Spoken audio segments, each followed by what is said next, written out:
Hi, and welcome to Players Select. I'm Brandon, and today I will be talking about The Legend of Zelda for the original Nintendo Entertainment System.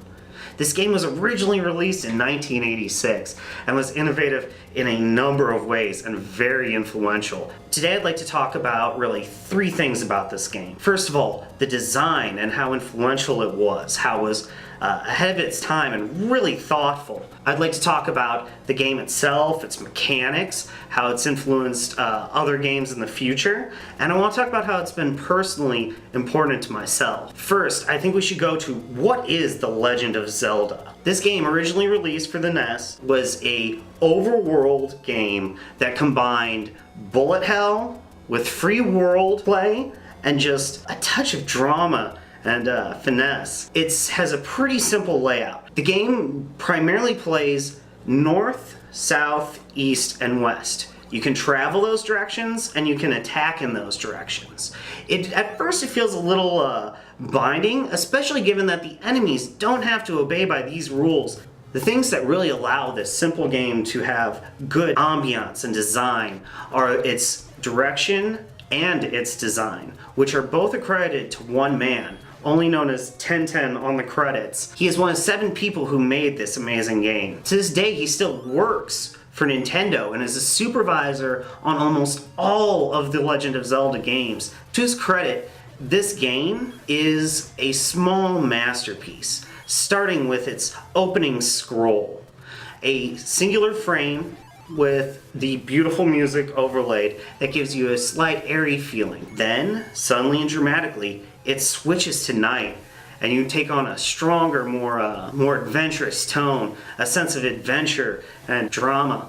Now, this might sound like very minute to the modern player who's used to acting and voiceovers in games, but we're talking about a year where most of the games were adaptations of arcade games, so they were almost a singular frame where you would knock down opponent after opponent. Very little was paid to the idea that they would pull you into this world and make you a part of it. And unlike most of the games of the day, this was more about doing something different and then doing something safe that people already knew and would be able to easily digest. Instead of an arcade game where you're immediately tossed into action and you're forced to just engage in immediate combat, The Legend of Zelda allows you to run around.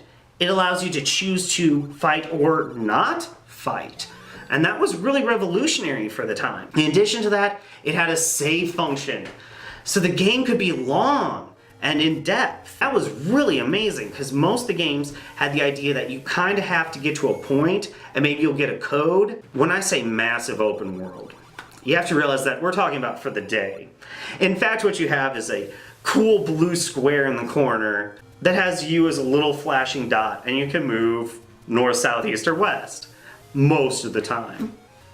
But to its defense, it had an amazing amount of technical design integrated into the world. Almost every screen is unique. Many of them have hidden rooms or objects. Going castle to castle, level to level, defeating bosses, getting hearts, getting stronger, crushing cooler enemies. As much as the simple bullet hell kind of gave you the sense of claustrophobia because your motion is fairly limited, it was also fairly fair. The bad guys, as much as they had a significant motion advantage over you, were still crippled by their simple AI and routine movement patterns.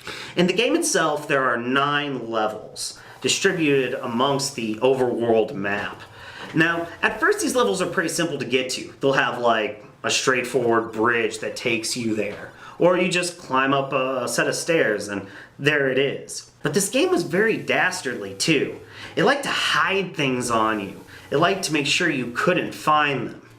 Now, it's important to note the era that this game came out in, because at this point in history, it would be no obstacle to overcome, because you just go online and you check it out. But in 1986, it was impossible to find information.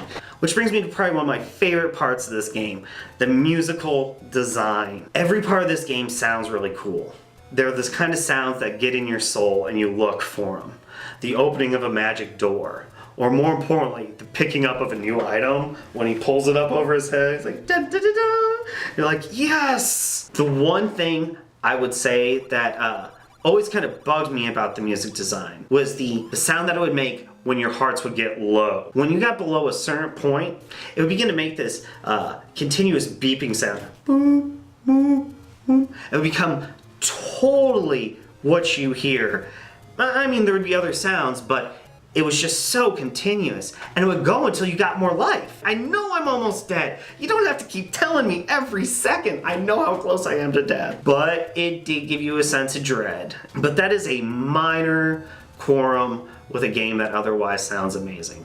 When I first got an NES, it was significantly after the system had come out. And I'd picked it up off of, well, my family had picked it up off of a friend of my older brother's. And it came with a big stack of games, including Zelda, which I was super excited about because I'd heard about it for years, and I'd wanted to play it, but I just couldn't play it. So I get my game, we have our system, we put it in, we start playing, and it's sweet. And we get to that point, you get to save your game, we can come back tomorrow and play it, and it is gone. And we're like, oh no, did we do something?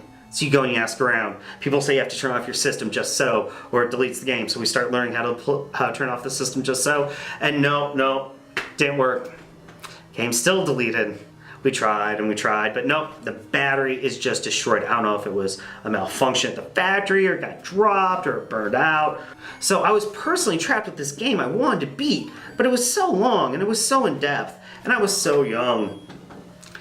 But I wanted to do it. So I dedicated one summer. I was just like, yes, I'm going to beat this game. And I know I have this hurdle to overcome, that it's really long and it's really hard, but I gotta find a way. So I start devising my plan. Once I realized there's magical hearts that are easy to get if you just know where they're at and you know how to get the stuff to get them, that became the strategy. Get as enough hearts as you need to get the Master Sword, which is the best sword in the game and way better than almost everything else. You go through the magical forest, which is really just a maze that you have to know the combination you get through, but it's tricky figuring it out. You get through there, you get to the graveyard, you steal you get the magical sword, you're like, yes, I have Master Sword. And then you slay the game. As much as I make that sound simple, it took me an entire summer. So many runs of getting almost there and then crushed, because this game will crush you. But as I learned it and I mastered it and I figured out the path and what to do, even if I don't remember everything exactly how I did it, I remember the experience of doing it. And every time I hear the sound of that game starting up, it brings back that feeling of being 10 again. It was just truly dear to my heart. And I think it's been dear to all of your hearts, which is why I think it's one of the most successful gaming series of all time. Coming out with iterations to this very day. And I think they all have it to look back on, this singular game that kind of laid it out. You want a little bit of shopping, you want a little bit of questing, you want some cool end guys, and it was all those things, especially for myself. Hey guys, thanks for watching. This has been Player Select, Badger Nerdworks. Please comment, subscribe, and like us. We also have other videos. They're really cool. You should check them out. Thank you so much for coming and hanging out for a little bit. I really enjoyed this.